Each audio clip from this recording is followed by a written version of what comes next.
R.I.P. Forever in our hearts. Always in our hearts. James Kennedy, DJ James Kennedy. Always in our hearts. Tom Sandoval playing his trumpet.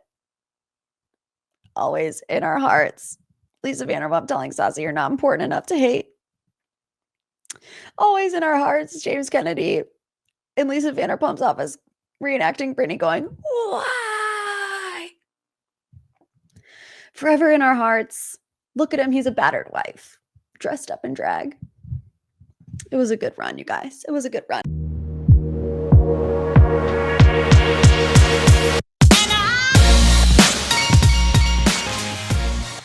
Hello and happy Thanksgiving and welcome to another episode of Morgan's Pop Talks, breaking down the latest in reality TV and pop culture. If you are on the way to the in-laws right now, Godspeed to you, sis. You're going to make it through.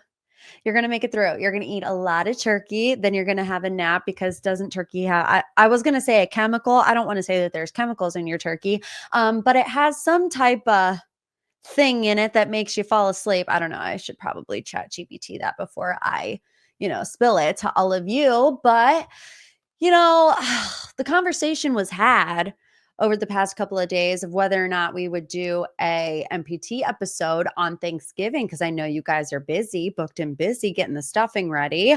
But then this week imploded, right?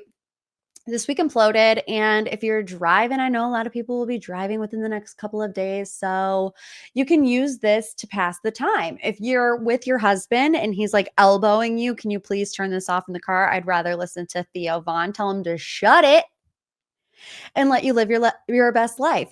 Happy wife, happy life. They say. Before we get started, a lot to be thankful for, right? I'm thankful for my health, my wealth, but I'm not wealthy, so I'm thankful for my income, of course. I'm thankful for this first year down in a house, almost rented, but still, technically my second year married now, second Thanksgiving married. Oh gosh, but I do have to tell you the type of week that I did have with my dog, Harley. So, if you're up on the game, if you're on the Instagram and you see my dog, Harley, split custody. He is a child of divorce between myself and my parents. My parents, still going to work every day. So sometimes they'll drop him off at our house. So, we have 50-50 custody in our arrangement.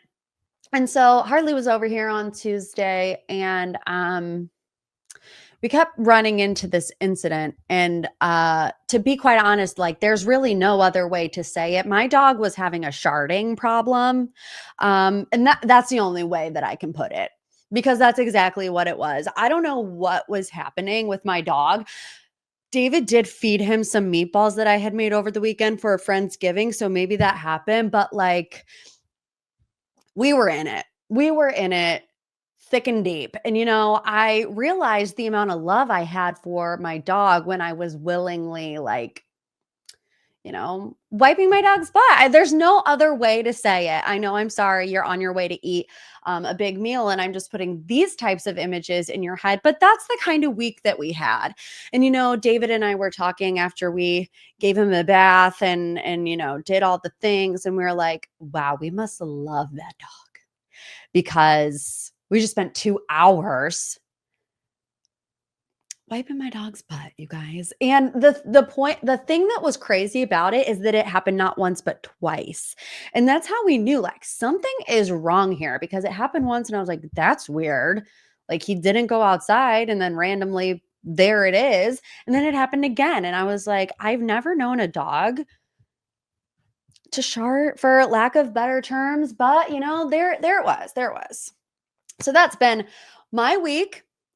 And also today's going to be a little bit more of an informal MPT. We're not going to do the pop 3 or the deep dive. We're just going to talk about everything that happened this week. We're just going to freeball it pretty much.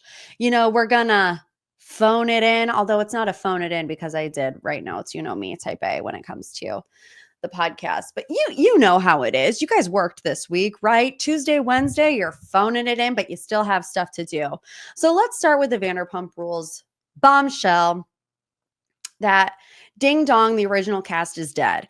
They're will not be a season 12 with Tom Schwartz, Tom Sandoval, Katie Maloney, Lala Kent, James Kennedy, Sheena Shea, Ariana Madix. Nope. Done, over, kaput. They're rebooting with a new cast that works at SUR and TomTom. So while they're going forward with this new cast, they also will air like this retrospective special highlighting the past 11 seasons. What a slap in the face. Honestly, I'm offended for them. But here's what Bravo said in the announcement earlier this week.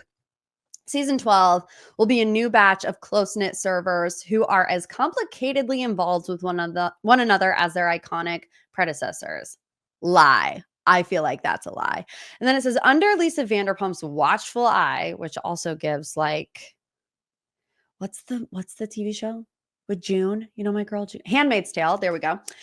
Under Lisa Vanderpump's watchful eye, the West Hollywood mainstay SUR and now TomTom welcomes the next batch of servers, hosts, and bartenders, rife with plenty of drama, situationships, and frenemies. Nothing can ever be as iconic as their predecessors, okay? Bravo PR team. And, you know, going into it, I just have this feeling that they're going to try to recreate the magic. And it's something that, in my opinion, just can't be recreated. You know, no new cast that lives in LA, that works at SUR, that probably has watched Vanderpump Rules extensively, is going to come in with none of that in the back of their head, right? They know what works. They know the drama. And especially Lisa, like Lisa knows what works. Lisa knows what drama to bring. She's probably coaching these people along. In 5 seconds, they're going to have podcasts. They're going to have brand deals. And it's just not going to be the same. We're living in a different time in reality TV. And, you know, Lisa herself weighs in. She said this on Instagram. The last 12 years of filming have been an extraordinary run full of laughter, tears, and everything in between. I can't thank enough those who have shared their lives, how I love you all. In the restaurant business, one shift always gives way to another. Cheers to the next generation of Vanderpump Rules. We all knew it was coming to an end, right? Like, that's not surprising because they all hate each other. Lala and Ariana hate each other. Tom Sandoval and Ariana hate each other. Katie hates everybody, except for weirdly Tom Schwartz, who she like still has a soft spot for in her heart. So we knew the dynamic of the group just wasn't going to work, but we didn't know necessarily how it was all going to come out in the wash, whether or not certain people would be back, whether or not there would be some spinoff shows here and there. And then, of course, all the cast are giving farewell messages. I just recently saw James's, so his is the one that's fresh in my mind. You know, he was saying, I'm tearing up writing this. Thank you for all the love and support. And then he shows, we need more plasma pump titties. You know, that's what I was getting to. Sheena and Lala's really annoyed me because, you know, there's all these rumors that they're going to be on season 2 of The Valley. It's like they've been kind of playing smoke and mirrors, cat and mouse with it a little bit. But they're both like hinting that they're going to be on it. And then Deadline came out with this article saying Sheena, Lala, and Schwartz filmed in some capacity. But, you know, like Lala in her post said, I don't like change, but I'm okay with this one.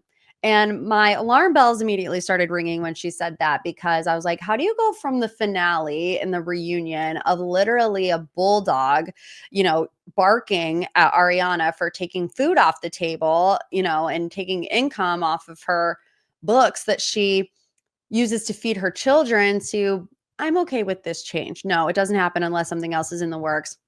And then Sheena, like, oh God, it's so annoying. Stay tuned.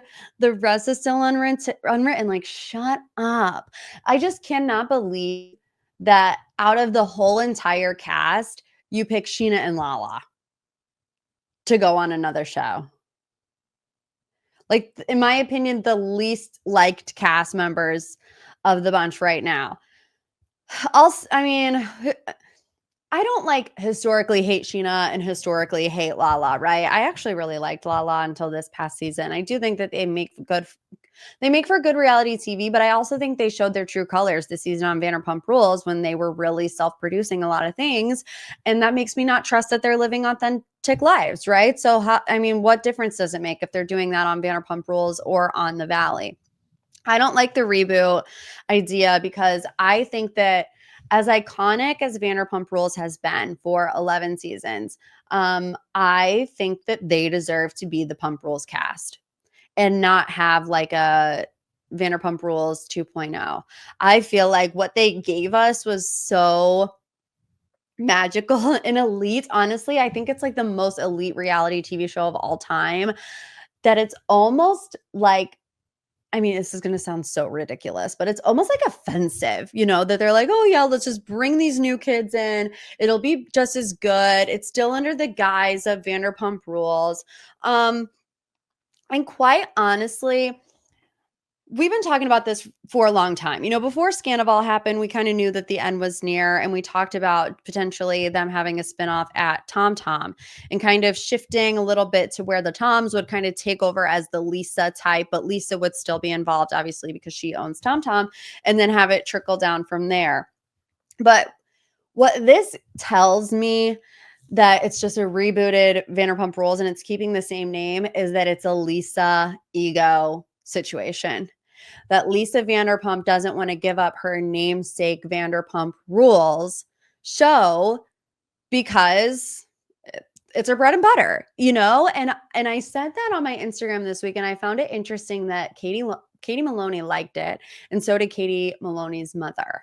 Right now, I didn't say just the thing about Lisa. I also said that I don't think the cast can be recreated, and I think when you think Vanderpump Rules, you think James, Ariana, Stassi, Jax, Brittany, even though they've gone on to be, I was about to say with the Lord, like, no, they have not died, to be with, another cast in the Valley, and Stassi is like flourishing. She doesn't need any of it. But I don't like the reboot because there will never be another, it's not about the pasta. There will never be another Miami girl. There will never be another Tequila Katie. There will never be another Jack stealing sunglasses and ending up in jail in Hawaii. There will never be another. Everyone, come listen to this voice memo of Jax talking to Faith. It's never going to happen again. And I do wonder, I said that about Lisa. I do wonder how involved Lisa Vanderpump was in the decision to reboot the show. I mean, I'm sure she had some say in it. She is an executive producer, but she's not the head honcho, right? But what I think is interesting about this is if Lisa was heavily involved in the decision to reboot, and let's just pick like a long mainstay cast member that's still on the show, Katie, okay? If I'm Katie and I realize that Lisa Vanderpump, this woman who, has been a matriarchal figure to me for the past 10 years, who officiated my wedding, who, I've given my blood, sweat, and tears for her and her show. Like, yes, obviously, if it wasn't for Lisa, Katie would have never been on the show to begin with. But if I'm Katie and I think, okay, this woman who has been somewhat of a mother figure to me for the past 10 years has just dumped me off on the side of the road for the next best thing, I'm going to feel a certain type of way about that. And like I said, I know it's not just Lisa. It's probably people like Alex Baskin as well, but they have a personal relationship. And I just feel like it's such an interesting conundrum to have, right? Because from Alex Baskin and maybe Lisa Vanderpump's standpoint, it's not personal, it's business. But from Katie Maloney's standpoint, her business is personal. It's her life. It's her livelihood. It's the past 10 years. And now what? So I think everyone at Bravo should be scared. Everyone at Bravo should be scared because this goes to show that just like that, it can all be gone. And I think we got it first with New York. And now we're getting it with Vanderpump. And I think very soon the Real Housewives of New Jersey are in for the same fate. And I think that's maybe a reason why people like Lindsay Hubbard and Carl Radke suck it up and live in a share house together for the summer, because they know if they don't, this could be the end result for not only them, but everybody else on the show. So it's very interesting. right? It's all very interesting. And then earlier this week, a day before this announcement, Tom Schwartz and Tom Sandoval announced that they are closing Schwartz and Sandy's by the end of the year. What a week for the Toms. What a week for the Toms. I can imagine. You know, I think everybody feels this way, that they feel more bad for Schwartz than they do Tom Sandoval. You know, something that I noticed from Tom Sandoval's post was him saying, like, other opportunities have taken precedent. And it's like, what, touring with your band? And I know what you're thinking. You're sitting there rolling your eyes going, Morgan, you went to it. It was market research and I did it for you. Okay. I did it for you. Um, it was more fun to be there in person than to watch the videos back. Like when I watched the videos back, I was like, wow, I went to that. That's what I sat through. But in the moment, it was fun. You know, the Bravo girlies were there. Anyhow. Tom at least has that. I mean, I don't know the longevity of that, but like, what does Schwartz have besides his 35 plants in his house to take care of? Joint custody of Gordo and Butters. I have no idea. Like, what is Schwartz going to do? I don't even know what their current involvement is in TomTom. And I mean, I guess also knowing that Schwartz perhaps filmed some scenes for the Valley might be a little bit of a silver lining in this moment. But also, like, wow, I just feel like Tom Sandoval really has to regret ever getting involved with Raquel Leviss, because who would have thought that like this would have been the outcome of all of that? Of all of that. Tom Schwartz lost his wife in this mess, you know, and it's like what I said, what has he got now is 35 houseplants, and that's where it is. Not only that, Kristen Doty announced that she was pregnant at the beginning of this week. I felt so bad for Kristen Doty, you guys, because it's just supposed to be her moment in the sun. It still is. It's supposed to be her time to shine. But literally, you know, I woke up Tuesday morning. It was like 8 o'clock. I saw that Kristen Doty was pregnant. By 11, this Vanderpump Rules news had broken. So I was like, does Lisa Vanderpump still hate Kristen Doty so much that she decided to take her thunder away on her pregnancy announcement? Or is this just really bad timing for Kristen Doty? Kristen recently got engaged to her boyfriend, Luke.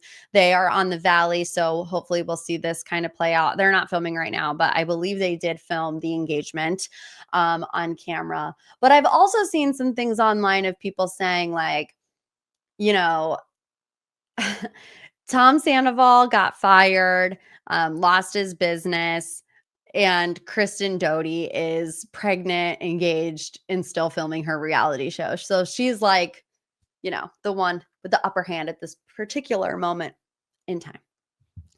Anyways, just raise your glasses high. This one's for you tonight. R.I.P. Forever in our hearts. Always in our hearts. James Kennedy, DJ James Kennedy. Always in our hearts. Tom Sandoval playing his trumpet. Always in our hearts. Lisa Vanderpump telling Stassi you're not important enough to hate. Always in our hearts. James Kennedy in Lisa Vanderpump's office reenacting Britney going, why? Forever in our hearts. Look at him. He's a battered wife. Dressed up in drag.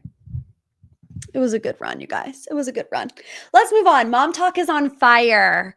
MomTok is burning down for a couple of different reasons. First, let's start with somebody that you might not be that familiar with, a Utah mom, former MomToker by the name of McKenna Gibbons. So McKenna Gibbons opened up this week in a 5-part TikTok series about her involvement in the soft swinging scandal and how it led to her divorce. So McKenna and Braden, you know, I've broken this down for you guys before, but McKenna and Braden were part of the 3 couples that really got deep involved into this swinging scandal. One was Taylor Frankie Paul and her husband at the time, Tate.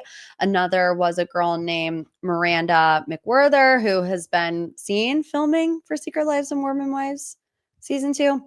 And then the other party involved was McKenna Gibbons and her husband, like I said, Braden. Well, I have no idea why she decided to post 5 TikToks this week, but she decided to do that, kind of giving her version of the story. And this is all, they always talk about it and they never say who, but obviously there's only 3 couples involved, and now we can say like who based on their stories that we put together. But she does say, we participated twice in this soft swinging scandal with an unnamed couple, but everybody knows that it's Taylor and Tate, and Taylor, clapped back and confirmed that it was Taylor and Tate. But this was pretty much the gist of McKenna's story. After noticing possible feelings between her husband, Braden, and Taylor, he admitted that him and Taylor connected, but McKenna and Braden wanted to stay committed to their marriage, so they didn't want to do the soft swinging anymore. She says they did it 2 times, and following the last one, she gave her husband an ultimatum saying, if you want to continue doing this, I will divorce you. Despite their agreement to stop, McKenna later learned through a friend that her husband Braden and Taylor Frankie Paul had been secretly meeting up in the parking lot of the Home Depot to confess their love to each other, to plan leaving their spouses, and to use your imagination in the parking lot of Home Depot. What are we, 17? The parking lot of Home Depot? Honestly, it triggers some bad memories for me. But anyways, the revelation that they were still meeting up in the parking lot of Home Depot ultimately led to the end of McKenna's marriage to Braden.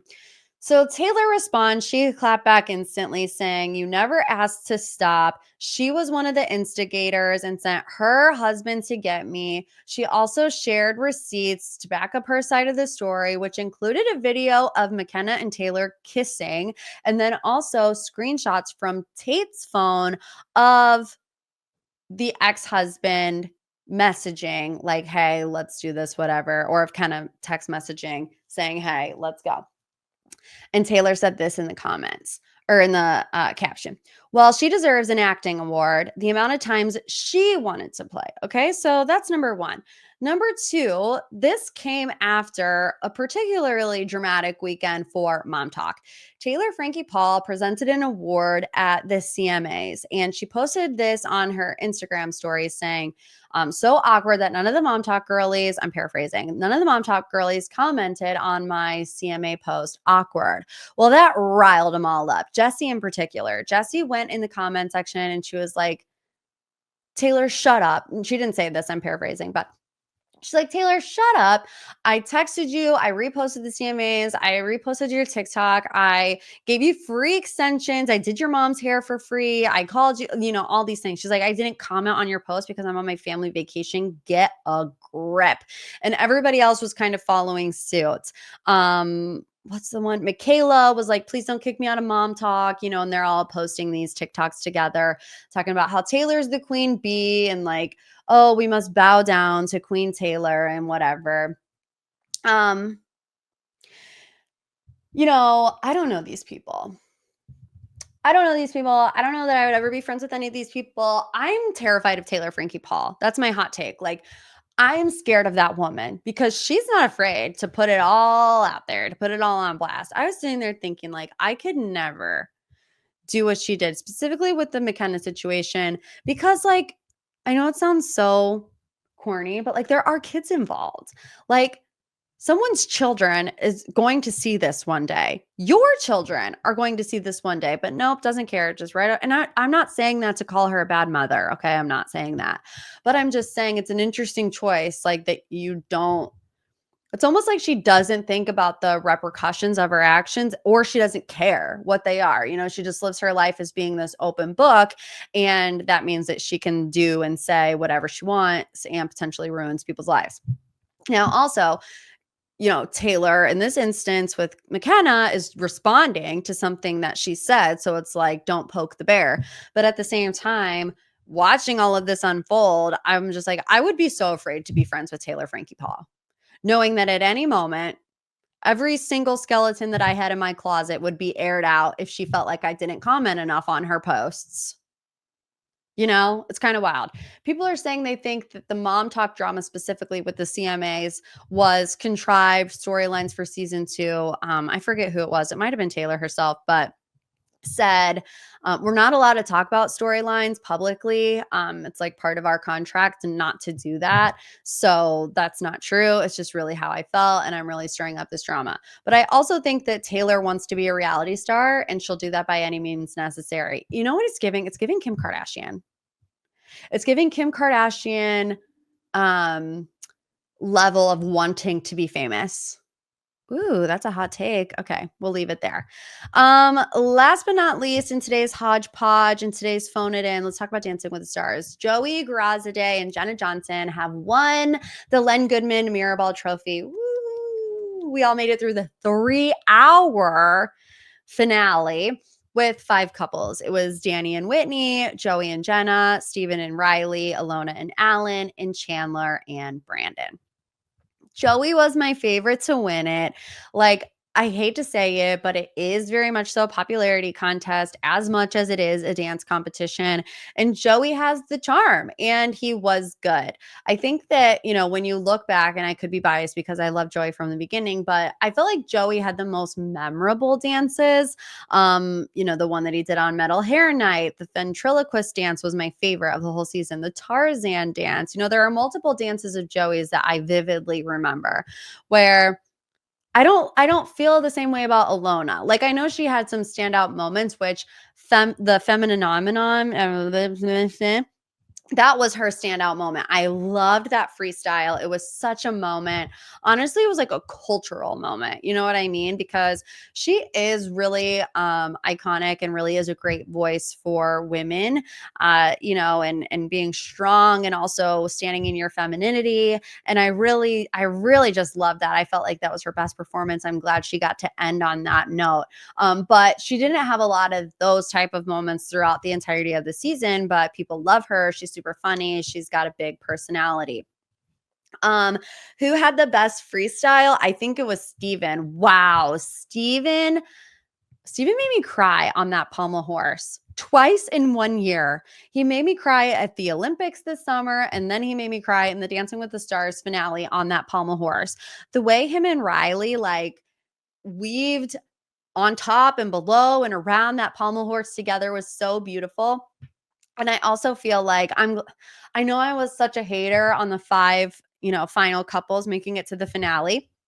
I'm glad they did it though, because I think Riley and Steven maybe would have gone home last week, them or Danny and Whitney. And we wouldn't have got that amazing moment. So I just feel like he really came into his own. His quick step 2 was amazing. He just nailed it. He went out on such a high.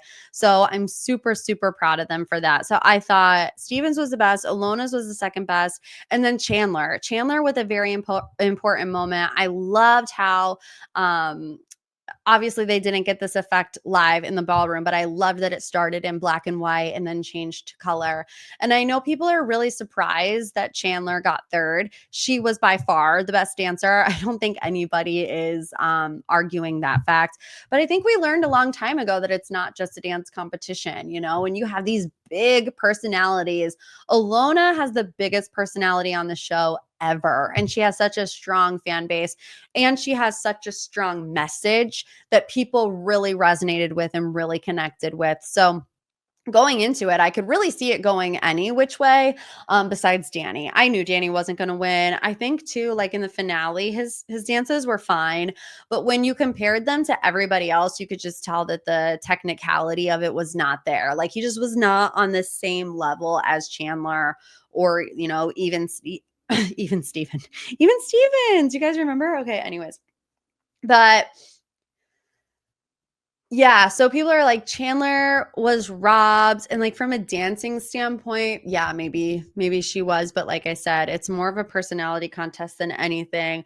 I think Bachelor Nation is always hard to beat. I call us the Insane Clown Posse because that's what we are. We're insane people. We ride hard for our Bachelor Nation crew.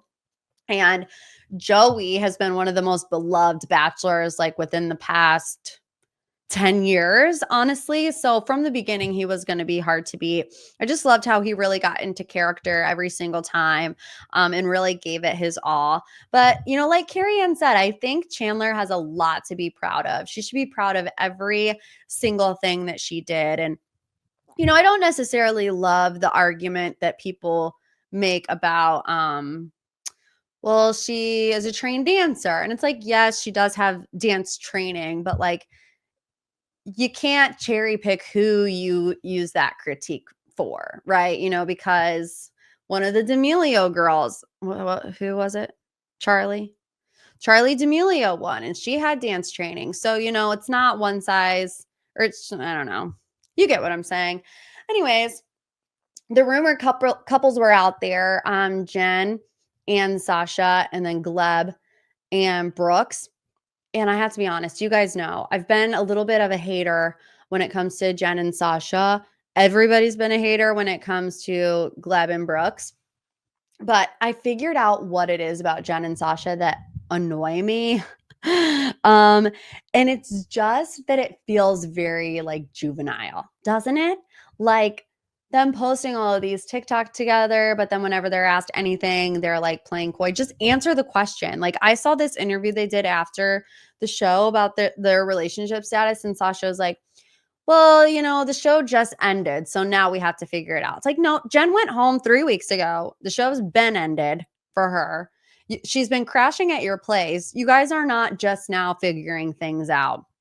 So I don't know. I don't know if they're doing it for attention, but it just feels very like kiddish to me. That's the vibe that it gives. I could potentially be being a major hater, and that's fine. Look, I want Jen Shaw. I want Jen Tran to find happiness. And if that's with Sasha, then it's with Sasha. So let's end with thoughts about Carrie Ann, because Carrie Ann Inaba has been in the hot seat this season of Dancing with the Stars for her judging. People are calling it inconsistent. People are saying it just really differs from, I guess, Derek and Bruno's judging. I will never be like off with their heads. They should no longer be in this position unless you're Vanessa and Nick Lachey hosting Love is Blind. Then I will come for you. But I think people are too hard on Carrie Ann. I like that Carrie Ann has an opinion and she doesn't change it, even if she feels it might be unpopular. I feel like people need to be able to give a critique, give their opinion without being booed every 5 seconds. And, Bruno has a way of giving feedback that even though it's feedback and it's criticism, it sounds positive. I don't know if it's the accent, if we're all just enamored. But I think that kind of gets lost in Carrie Ann's delivery, because she always says like, oh, I love this. But, and then she pauses and then she hesitates and then everybody starts booing. And it's like, no, just come out and say it. I loved it. It was great. I think next time moving forward, you could work on this and it would be amazing. And people wouldn't boo. But she's like so hesitant to say it, but she still says it. I don't want every judge to think the same. I don't want every judge to have the same scores. I think what makes it a little bit harder to navigate is it feels like Derek and Bruno get annoyed by her and her comments, because if you look at their facial expressions while she's giving her feedback and while she's putting in their scores, they always look confused, right? They're always like, what is going on? So I don't know how to take that. But at the end of the day, I don't want every judge to say the same thing. I don't want them to have the same exact opinion. I don't want it. It would be boring. It would be stale. What she said about Joey's freestyle, I think underwhelming again was the wrong word. Look, Joey's freestyle was not my favorite. There was a point in Joey's freestyle where the energy did dip. I noticed it. My husband noticed it. I think they did too much with the glow rackets. Like with those glow rackets, I felt like the pace really slowed down because the attention was supposed to be on the fact that these glowing rackets are swinging around. And like it kind of just killed the momentum, in my opinion. Was it cool for like a split second? Yes, but I think it went on too long. Someone like Joey doesn't need a gimmick for 15, 20 seconds of their dance. You know, they started the dance with the tennis rackets. I just don't feel like they needed to bring it out. When he was doing his own little groove and stuff at the end, I was like, yes, this is like, this is it. This is what we want to see.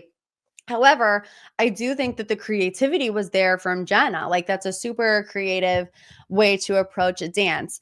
Underwhelming, I think, is the wrong word. So I don't know. Disagree with Carrie Ann there, but will it be her last season? Fans have been really vocal about it online. I don't know.